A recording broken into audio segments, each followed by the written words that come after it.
Good morning, Coach. Morning, guys. Good morning. We're getting closer here.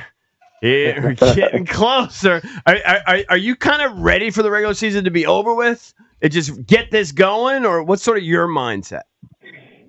Yeah, a lot of anticipation, ready to get rolling. You can feel it now with basically all but one, our opponent secured now with last night's results. Mm-hmm. So you can feel it. I feel it, and I can feel it from our players too. Coach, did it feel good to get back to just a normal late season road game, not having the weight of potential history being made like your last appearance at the Islanders when Ovi broke the record? Yeah, it was a good game. We played well, even without a few key guys in our lineup. I thought our whole lineup, all four lines, all three sets of our D, Charlie Lindgren, was a really solid road effort. And you know what was interesting was going back in that building. So I've been there, call it, I don't know, maybe 8 times before, but now walking in that building, it feels different now because of the moment that you witnessed there and what you went through and Ovi scoring that goal and the history being made there. So now it has a different feel to it. It takes you back a little bit. And I'm sure for everybody, myself, the coaches, the players, Ovi going back into that building will feel different moving forward because of what took place there. So Strome gets his first Hattie as a Capital, part of the first 80-point campaign of his career. Did it get dusty in the locker room post-game when you guys saw it? Strome basically, he called his shot pregame that he texted his wife on the 3-year anniversary of their dog Wrigley passing away. He said, quote, "Getting one for the Rig Man tonight." Wow. He texted that to his wife. He got not only one, he got 3 for his dog that passed away. I nearly cried when I read that headline, Coach. It was pretty touching.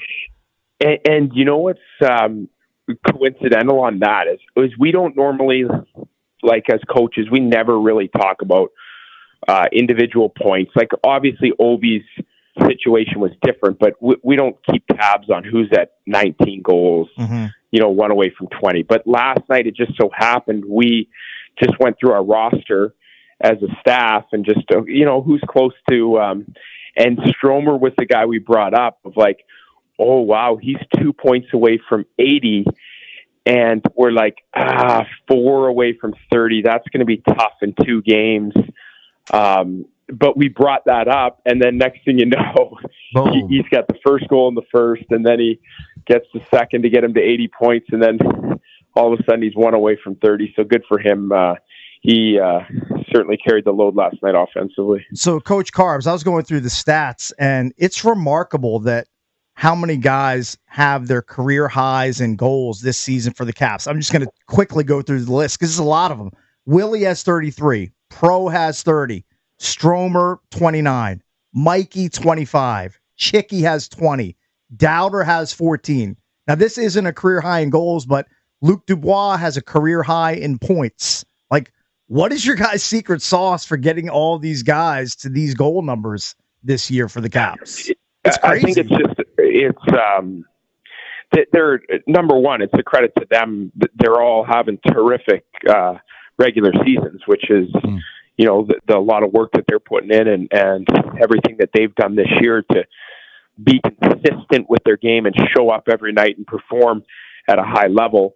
And then I think the other part of it, which is the team component, is when your team plays well, guys usually do well on the team. That's just how it works. If your team game looks good, if you're winning hockey games, if you're winning baseball games, there's players that are hitting home runs and hitting at a high average and stealing bases, and stats are going to get racked up. So that's what I think we've done a really good job of, is understanding the buy-in to our team game, which as a result will reflect in individual statistics, and guys will be rewarded for that. And that's been nice to see. Coach, I wanted to ask you a little different question here. So Rory McIlroy wins the Masters, right? And a lot was made of his sports psychologist giving him a game plan. And it got me thinking, with the Capitals and you as a coach, do you employ any sort of like visualization they always say is big for athletes, or do you leave that to the individual players? Like, where does sports psychology fit into a playoff run? we leave it. We do have resources for the players. We don't do a ton of forceful, meaning you have to attend this or you have to do this. We leave it as optional. And then a lot of guys have their own performance coaches, individual guys that they work with, or girls that sort of help them through. And it is, I agree with the assessment that it's important, because I even use it, and I'm very, very mindful of, because essentially what you're looking for, this is the way that I look at it, is you're looking for tools to how can you mentally handle adversity better. Because inevitably you're going to make a double bogey like Rory did, or you're going to get scored on and go down in a playoff game that's a really important game. And how do you stay in that moment? How do you not let it affect your demeanor, snowball to another bogey on the next hole? How do you, as a coach, not get wrapped up in that one mistake that a player made and move past it, and now we're going to find a way to tie this game, and all your energy is focused on making a birdie on hole 2 or whatever? And that was what I watched, like Rory. That was amazing, because the second he makes double on one, you're like, oh my gosh, the wheels are about to come off. And he comes right back and punches back to, I think it was 3 and 4 he birdied or something like that, to like get it back to a 3-shot lead, which was amazing to me. Like, that mental toughness to be able to put that behind you and focus on your next shot is the same thing at any sport. And we use that stuff. It's a really, really important tools to gain. Do you do any visualization? Do you like head into it and do you visualize, close your eyes, think about raising the cup, that sort of thing? I don't do as much visualization. I talk myself through scenarios and try to, because I'm my natural, who I am as a coach is super intense, super invested, competitive. So I know that about myself. And so I'm always having to, I'll talk myself through, like, deep breath. Okay. Deep breath. We got scored on. We're okay. Who's up next? Who's going to do this? How are we going to get the next goal? Problem solve. Scoring next. We've got this. So I do a lot of self-talk and just reflect back on how I can get better in some of those areas when you do inevitably hit adversity. Coach, I don't know if you can answer this. I don't know. I'm just going to ask you anyway. But when you go into this, like, when you look back on the season so far, what are you most excited about, proud of heading into the playoffs, and what are you maybe most concerned about? Well, I'm excited. I think we have a great team, and I think we have a legitimate opportunity to do something special and win. I don't really look past the first round. I'll be honest with you. I'm like, I just believe we can win a first round series. We have the team and the capability, absolutely, unequivocally, to win the first round. We can do that. And so that excites you as a coach, because that's, it's right there for you. If you execute and do the things that you need to do as a team, you can get out of the first round. And I don't know if anything really concerns me. I mean, there's what always about the little goaltending? things. No, listen, there's always things inside your game that you're always trying to tweak, get better in, players that you're trying to help be more impactful. So you could go through and say, you want to get more out of this player or this line or this deep pair or, but that's not concerning. That's just part of sports, and that's part of trying to get the best out of the team. So you're always going to go through. We even will in the first round series. We'll probably struggle at one point in let's just say, for instance, we're struggling to break a puck out in game one. So there is that concerning. Well, yeah, because we didn't do a very good job in game one, and then you get to problem solving it, and so I know it's kind of a lazy way of answering. It's just there's nothing that I'm like, oh geez, I'm really fearful of this going in. Coach, we kind of opened up the show talking about this, and I know you're not going to give us the answer on it, but I just want to get your thought process. All right, so Thompson got hurt, I think April 2nd, something like that. Right? That's the date, yeah. And then Lindgren came in. Now, Lindgren's numbers weren't great. We went through it. He was good last night, but his GAA, and I'm not saying it's all his fault. I know defense has something to do with it, but his GAA was 3.11 in the month of April, filling in for LT. Now, so give us the status on LT, and then in game one of the first round, would you want to throw LT in there since he hasn't played so long, or would you stick with Lindgren just because he's been playing for the last few weeks, or would you just go with your best guy who was LT all year? I don't know how you decipher. It's a lot to handle. I'm giving you a lot, and I don't know how much you can tell me, but give me your thought process. Okay, so first on the LT, he's skating, so he's on the trip with us, skated yesterday, so all positive steps for his path to being cleared to get back into the lineup. So that's the first part of your question. Second part with Chucky, this is why we have had the luxury of having two number one goalies, and that's why we signed these guys to long-term contracts, because you need two goalies in the National Hockey League inevitably, whether it's the regular season or whether it's the playoffs, and you have to have two capable guys, and we feel like we have that. And so Chucky, great start last night, which is, I think, exactly what the doctor ordered to give him confidence of having his game in a really good spot heading into game one. And we know, and we've seen, and fans and coaches and his teammates have seen what Charlie Lindgren is capable of. We watched it for however many games he's played over the last couple of years, and I have, and know what he's capable of doing. So we have the utmost confidence in him game one. We won't commit or say it's going to go this way or this way. It's a day-by-day process with us. Chucky can absolutely do a job and start game one, and LT could as well. Gotcha. Coach Carbs, were you aware that Ovi was going to be a roving reporter for the Pat McAfee show on the flight to the Isles game? Or was that just a complete surprise to you? That was a big surprise. I saw that because I'm a huge sports fan, so I'm always looking at what's going on in other sports and following that stuff. And so I see him walking around the plane on the McAfee show. That's good stuff there. Introducing the whole squad.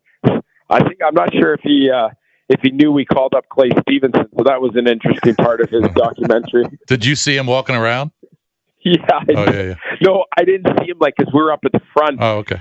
So I had my back. So I didn't see any of it. I just saw obviously the video. Hey, so there's one spot left in the Eastern Conference, the 8th seed. It's either going to be Montreal and Columbus. Is your scouting department? Are you scouting both teams? Or are you going to wait to see who you play first? How's that work? Yeah, great question. Yeah, we are. We are scouting both teams. Now, we've had the luxury of playing Columbus for 2 straight games, right. Which is nice because you have a really good feel as a team, coaches, our players of what their team, and we didn't play them in mean-nothing games. We played them when they were absolute at their best, season on the line. Everything they were doing from a systematic and a game plan standpoint was being done to the utmost detail and the utmost urgency level. So it gives us a really good idea of what the Columbus Blue Jackets are all about. And then we also have been watching Montreal pre-scouting their games and making sure that we're ready if that ends up being the opponent. Now, do you know, maybe the schedule hasn't been released, do you know when game one would be? Would it be Sunday? We don't know yet, unfortunately. So that I'm not sure exactly when it'll be released. I'm assuming in the next potentially 24 to 48 hours would have to be released pretty quick here. Well, one thing you know is you don't have to share the building for a Wizards playoff run. Hey, why you got to take the cheap shot? I'm just saying it's available. What's going on there? Coach Carbs. Yeah, that's low blow. You know what? Put him in the sin bin, Coach, for that one. Unnecessary roughness. Hey, I wanted to ask you a question. You said you're a sports fan. This is kind of a goofy question, but it's been reported that Bill Belichick, who of course is coaching at North Carolina now, has his girlfriend around at these practices, and that the girlfriend apparently Bill Belichick sent an email to some of the people at North Carolina to copy her on all of the emails. When is the last time Coach Carbery's wife, Mrs. Carbs, was at a practice? And like, is she on all of your emails? Is she part of the email chain? You're really trying to put me in one here, hey? Can you believe that, by the way? Dude, I've seen this before. This is what happens when old guys date like girls like 60 years younger. They're clinging to them, man. They're doing everything they can to hang on. Yeah, that one. I have not seen that report. That's a no comment from my end. I don't know how smart on your part, Coach Carr. So back to the Masters. It sounds like you watched a lot of it. How much did you watch? Yeah, we do. We have a really fun Masters pool it's an annual thing that we do as a team. And the coaches, normally the players will do, different stuff through the year, and it's just the players. But this is the one event that the coaches are involved in. So it's a fun thing. We do a live draft. We get the music going. Zach Ledden, our strength and conditioning coach, does an excellent job. He runs the whole thing. There's a timer. It's really good. He gets yeah. Isn't that great? You can hear it. I've said I want this music at my funeral. I want it at my wake. I want this everywhere. So good. Yeah. So good. Who won? So we get that cranking, and so we do a pool. So we follow it. You follow your golfers, and I've always been a huge golf fan, so I've watched it throughout the years. And, so great. Team ended up winning. Gosh, I stopped following because I got. Who'd you have? We had our one horse was Aberg. Right. He played well. Right. Yeah, no, he was right there. There. Had a chance. Yeah. He was good, but we had a couple. Like you pick 6 guys, your top 3 count. So you need 3 that are, in the top 20. And that we after that it dropped off. We had that. Jager from, I think he's a German guy that came out hot in the first round. We were fist pumping in the, and they mix it up too. So I was with, my team was Scott Murray, our goalie coach, and then Chicky and Matt Roy. So it's fun, you get to interact with the guys, and you draft golfers together. And we set up a little group chat that went pretty quiet as we fell down the leaderboard. Hey, last one for you. Since we're talking golf, what's the best course you've played on personally? Oh, okay. So I would have to say my most enjoyable round. So I'm doing this thing with my dad. My dad is a huge golfer, played a little bit of pro, was a teaching pro back home. So I grew up around the game. And I'm doing it.